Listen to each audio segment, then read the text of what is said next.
شروع اللہ کا نام لے کر جو بڑا مہربان نہایت رحم والا ہے۔ الف لام میم۔ کیا لوگ یہ خیال کیے ہوئے ہیں کہ صرف یہ کہنے سے کہ ہم ایمان لے آئے چھوڑ دیے جائیں گے اور ان کی آزمائش نہیں کی جائے گی؟ اور جو لوگ ان سے پہلے ہو چکے ہیں ہم نے ان کو بھی آزمایا تھا اور ان کو بھی آزمائیں گے، سو اللہ ان کو ضرور معلوم کرے گا جو اپنے ایمان میں سچے ہیں اور ان کو بھی جو جھوٹے ہیں۔ کیا وہ لوگ جو برے کام کرتے ہیں یہ سمجھے ہوئے ہیں کہ یہ ہمارے قابو سے نکل جائیں گے؟ جو فیصلہ یہ کرتے ہیں برا ہے۔ جو شخص اللہ کی ملاقات کی امید رکھتا ہو تو اللہ کا مقرر کیا ہوا وقت ضرور آنے والا ہے، اور وہ سننے والا ہے، جاننے والا ہے۔ اور جو شخص محنت کرتا ہے تو اپنے ہی فائدے کے لیے محنت کرتا ہے، بے شک اللہ تو سارے جہان سے بے نیاز ہے۔ اور جو لوگ ایمان لائے اور نیک عمل کرتے رہے ہم ان کے گناہوں کو ان سے دور کر دیں گے اور ان کو ان کے اعمال کا بہت اچھا بدلہ دیں گے۔ اور ہم نے انسان کو اس کے ماں باپ کے ساتھ نیک سلوک کرنے کا حکم دیا ہے۔ اے مخاطب، اگر تیرے ماں باپ تجھے مجبور کریں کہ تو میرے ساتھ کسی کو شریک بنائے جس کی حقیقت کی تجھے واقفیت نہیں تو ان کا کہا نہ مانیو۔ تم سب کو میری طرف لوٹ کر آنا ہے، پھر جو کچھ تم کرتے تھے میں تم کو جتا دوں گا۔ اور جو لوگ ایمان لائے اور نیک عمل کرتے رہے ان کو ہم نیک لوگوں میں داخل کریں گے۔ اور بعض لوگ ایسے ہیں جو کہتے ہیں کہ ہم اللہ پر ایمان لائے، پھر جب ان کو اللہ کے راستے میں کوئی ایذا پہنچتی ہے تو لوگوں کے ایذا پہنچانے کو یوں سمجھتے ہیں جیسے اللہ کا عذاب۔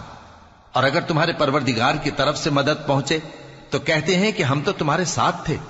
کیا جو اہل عالم کے سینوں میں ہے اللہ اس سے واقف نہیں؟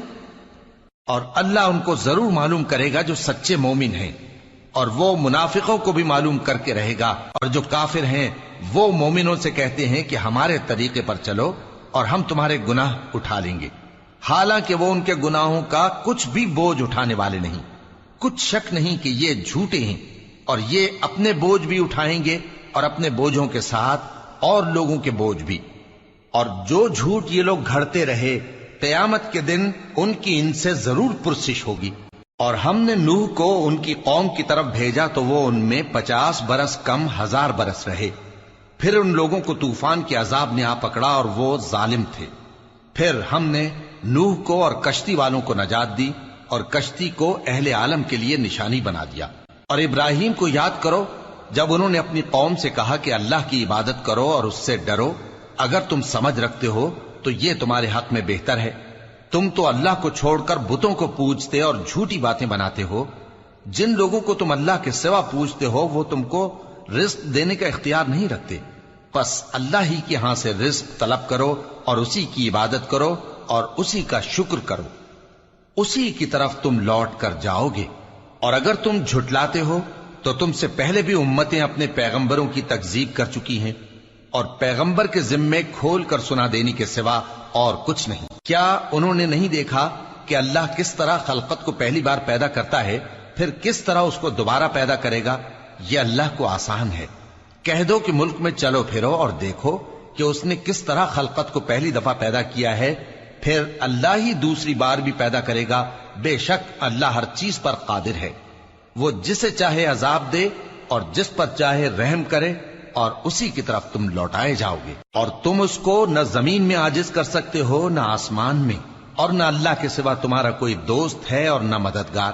اور جن لوگوں نے اللہ کی آیتوں سے اور اس کے سامنے حاضر ہونے سے انکار کیا وہ میری رحمت سے نا امید ہو گئے ہیں اور ان کو درد دینے والا عذاب ہوگا۔ تو ان کی قوم کے لوگ جواب میں بولے تو یہ بولے کہ اسے مار ڈالو یا جلا دو، مگر اللہ نے ان کو آگ میں جلنے سے بچا لیا۔ جو لوگ ایمان رکھتے ہیں ان کے لیے اس میں نشانیاں ہیں۔ اور ابراہیم نے کہا کہ تم جو اللہ کو چھوڑ کر بتوں کو لے بیٹھے ہو تو دنیا کی زندگی میں باہم دوستی کے لیے، مگر پھر قیامت کے دن ایک دوسرے کی دوستی سے انکار کر دو گے اور ایک دوسرے پر لعنت بھیجو گے، اور تمہارا ٹھکانہ دوزخ ہوگا اور کوئی تمہارا مددگار نہ ہوگا۔ پس ان پر ایک لوط ایمان لائے اور ابراہیم کہنے لگے کہ میں اپنے پروردگار کی طرف ہجرت کرنے والا ہوں، بے شک وہ غالب ہے، حکمت والا ہے۔ اور ہم نے ان کو اسحاق اور یعقوب بخشے اور انہی کی اولاد میں پیغمبری اور کتاب رکھ دی، اور ان کو دنیا میں بھی ان کا صلہ عنایت کیا اور وہ آخرت میں بھی نیک لوگوں میں ہوں گے۔ اور لوط کو یاد کرو جب انہوں نے اپنی قوم سے کہا کہ تم عجب بے حیائی کے مرتکب ہوتے ہو، تم سے پہلے اہل عالم میں سے کسی نے ایسا کام نہیں کیا۔ کیا تم مردوں کی طرف مائل ہوتے اور راہزنی کرتے ہو اور اپنی مجلسوں میں ناپسندیدہ کام کرتے ہو؟ تو ان کی قوم کے لوگ جواب میں بولے تو یہ بولے کہ اگر تم سچے ہو تو ہم پر عذاب لے آؤ۔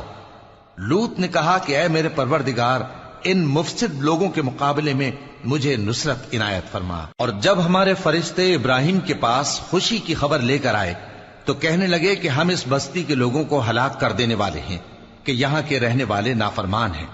ابراہیم نے کہا کہ اس میں تو لوط بھی ہیں۔ وہ کہنے لگے کہ جو لوگ یہاں رہتے ہیں ہمیں سب معلوم ہیں، ہم ان کو اور ان کے گھر والوں کو بچا لیں گے بجز ان کی بیوی کے کہ وہ پیچھے رہنے والوں میں ہوگی۔ اور جب ہمارے فرشتے لوط کے پاس آئے تو وہ ان کی وجہ سے ناخوش اور تنگ دل ہوئے۔ فرشتوں نے کہا کچھ خوف نہ کیجیے اور نہ رنج کیجیے، ہم آپ کو اور آپ کے گھر والوں کو بچا لیں گے مگر آپ کی بیوی کے پیچھے رہنے والوں میں ہوگی۔ ہم اس بستی کے رہنے والوں پر اس سبب سے کہ یہ بد کرداری کرتے رہے ہیں آسمان سے عذاب نازل کرنے والے ہیں، اور ہم نے سمجھنے والے لوگوں کے لیے اس بستی کی ایک کھلی نشانی چھوڑ دی۔ اور مدین کی طرف ان کے بھائی شعیب کو بھیجا تو انہوں نے کہا اے قوم، اللہ کی عبادت کرو اور روز آخر کے آنے کی امید رکھو اور ملک میں فساد نہ مچاؤ، مگر انہوں نے ان کو جھوٹا سمجھا، سو ان کو زلزلے کے عذاب نے آ پکڑا اور وہ اپنے گھروں میں اوندھے پڑے رہ گئے۔ اور عاد اور سمود کو بھی ہم نے ہلاک کر دیا، چنانچہ ان کے ویران گھر تمہاری آنکھوں کے سامنے ہیں، اور شیطان نے ان کے اعمال ان کو آراستہ کر دکھائے اور ان کو سیدھے رستے سے روک دیا، حالانکہ وہ دیکھنے والے لوگ تھے۔ اور قارون اور فرعون اور حامان کو بھی ہلاک کر دیا، اور ان کے پاس موسیٰ کھلی نشانیاں لے کر آئے تو وہ ملک میں مغرور ہو گئے، اور وہ ہمارے قابو سے نکل جانے والے نہ تھے، تو ہم نے سب کو ان کے گناہوں کے سبب پکڑ لیا۔ سو ان میں کچھ تو ایسے تھے جن پر ہم نے پتھروں کا مے برسایا، اور کچھ ایسے تھے جن کو چنگھاڑ نے آ پکڑا، اور کچھ ایسے تھے جن کو ہم نے زمین میں دھسا دیا، اور کچھ ایسے تھے جن کو غرق کر دیا۔ اور اللہ ایسا نہ تھا کہ ان پر ظلم کرتا، لیکن وہی اپنے آپ پر ظلم کرتے تھے۔ جن لوگوں نے اللہ کے سوا اوروں کو کارساز بنا رکھا ہے، ان کی مثال مکڑی کی سی ہے کہ وہ بھی ایک طرح کا گھر بناتی ہے، اور کچھ شک نہیں کہ تمام گھروں سے کمزور مکڑی کا گھر ہے۔ کاش یہ اس بات کو جانتے۔ یہ جس چیز کو اللہ کے سوا پکارتے ہیں خواہ وہ کچھ ہی ہو، اللہ اسے جانتا ہے اور وہ غالب ہے، حکمت والا ہے۔ اور یہ مثالیں ہم لوگوں کے سمجھانے کے لیے بیان کرتے ہیں، اور اسے تو اہل دانش ہی سمجھتے ہیں۔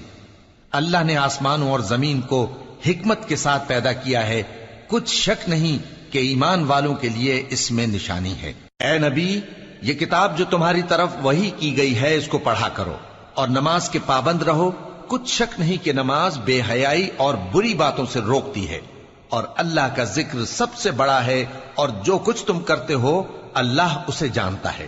اور اہل کتاب سے بحث نہ کرو مگر ایسے طریق سے کہ نہایت اچھا ہو، ہاں جو ان میں سے بے انصافی کریں ان کے ساتھ اسی طرح مجادلہ کرو، اور کہہ دو کہ جو کتاب ہم پر اتری اور جو کتابیں تم پر اتری ہم سب پر ایمان رکھتے ہیں، اور ہمارا اور تمہارا معبود ایک ہی ہے، اور ہم اسی کے فرما بردار ہیں۔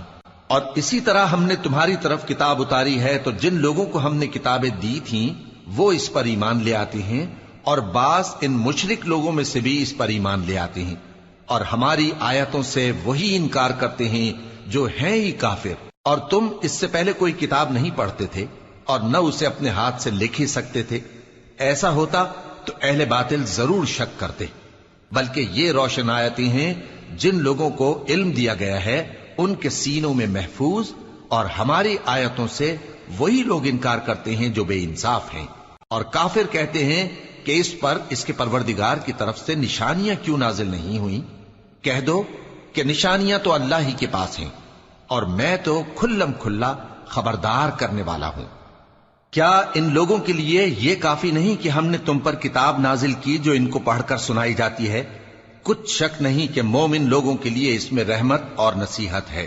کہہ دو کہ میرے اور تمہارے درمیان اللہ ہی گواہ کافی ہے، جو چیز آسمانوں اور زمین میں ہے وہ سب کو جانتا ہے، اور جن لوگوں نے باطل کو مانا اور اللہ سے انکار کیا وہی نقصان اٹھانے والے ہیں۔ اور یہ لوگ تم سے عذاب کے لیے جلدی کر رہے ہیں، اور اگر ایک وقت مقرر نہ ہو چکا ہوتا تو ان پر عذاب آ بھی گیا ہوتا، اور وہ کسی وقت میں ان پر ضرور اچانک آ کر رہے گا اور ان کو معلوم بھی نہ ہوگا۔ یہ تم سے عذاب کے لیے جلدی کر رہے ہیں، جبکہ دوزخ تو کافروں کو گھیر لینے والی ہے۔ جس دن عذاب ان کو ان کے اوپر سے اور ان کے پیروں کے نیچے سے ڈھانک لے گا، اور اللہ فرمائے گا کہ جو کام تم کیا کرتے تھے اب ان کا مزہ چکھو۔ اے میرے بندو جو ایمان لائے ہو، میری زمین فراخ ہے تو میری ہی عبادت کرو۔ ہر شخص موت کا مزہ چکھنے والا ہے، پھر تم ہماری ہی طرف لوٹ کر آؤ گے۔ اور جو لوگ ایمان لائے اور نیک عمل کرتے رہے، ان کو ہم بہشت کے اونچے اونچے محلوں میں جگہ دیں گے، جن کے نیچے نہریں بہ رہی ہیں، ہمیشہ ان میں رہیں گے۔ نیک عمل کرنے والوں کا یہ خوب بدلہ ہے، جو صبر کرتے اور اپنے پروردگار پر بھروسہ رکھتے ہیں۔ اور بہت سے جانور ہیں جو اپنا رزق اٹھائے نہیں پھرتے، اللہ ہی ان کو رزق دیتا ہے اور تم کو بھی، اور وہ سننے والا ہے، جاننے والا ہے۔ اور اگر ان سے پوچھو کہ آسمانوں اور زمین کو کس نے پیدا کیا اور سورج اور چاند کو کس نے تمہارے زیر فرمان کیا، تو کہہ دیں گے اللہ نے۔ تو پھر یہ کہاں الٹے جا رہے ہیں؟ اللہ ہی اپنے بندوں میں سے جس کے لیے چاہتا ہے روزی فراخ کر دیتا ہے، اور جس کے لیے چاہتا ہے تنگ کر دیتا ہے۔ بے شک اللہ ہر چیز سے واقف ہے۔ اور اگر تم ان سے پوچھو کہ آسمان سے پانی کس نے برسایا، پھر اس سے زمین کو اس کے مرنے کے بعد کس نے زندہ کیا، تو کہہ دیں گے کہ اللہ نے۔ کہہ دو کہ اللہ کا شکر ہے، لیکن ان میں اکثر نہیں سمجھتے۔ اور یہ دنیا کی زندگی تو صرف کھیل اور تماشا ہے، اور ہمیشہ کی زندگی کا مقام تو آخرت کا گھر ہے۔ کاش یہ لوگ سمجھتے۔ پھر جب یہ کشتی میں سوار ہوتے ہیں تو اللہ کو پکارتے، خالص کرتے ہوئے اسی کے لیے اطاعت کو، لیکن جب وہ ان کو نجات دے کر خشکی پر پہنچا دیتا ہے تو جھٹ شرک کرنے لگ جاتے ہیں، تاکہ جو ہم نے ان کو بخشا ہے اس کی ناشکری کریں اور فائدہ اٹھائیں۔ سو خیر ان قریب ان کو معلوم ہو جائے گا۔ کیا انہوں نے نہیں دیکھا کہ ہم نے حرم کو مقام امن بنایا ہے اور لوگ ان کے گرد و نواح سے اچک لیے جاتے ہیں؟ کیا یہ لوگ باطل پر اعتقاد رکھتے ہیں اور اللہ کی نعمتوں کی ناشکری کرتے ہیں؟ اور اس سے بڑا ظالم کون جو اللہ پر جھوٹ بہتان باندھے، یا جب حق بات اس کے پاس آئے تو اس کی تکذیب کرے؟ کیا کافروں کا ٹھکانہ جہنم میں نہیں ہے؟ اور جن لوگوں نے ہمارے راستے میں محنت کی، ہم ان کو ضرور اپنے رستوں پر چلا دیں گے، اور اللہ تو نیکوکاروں کے ساتھ ہے۔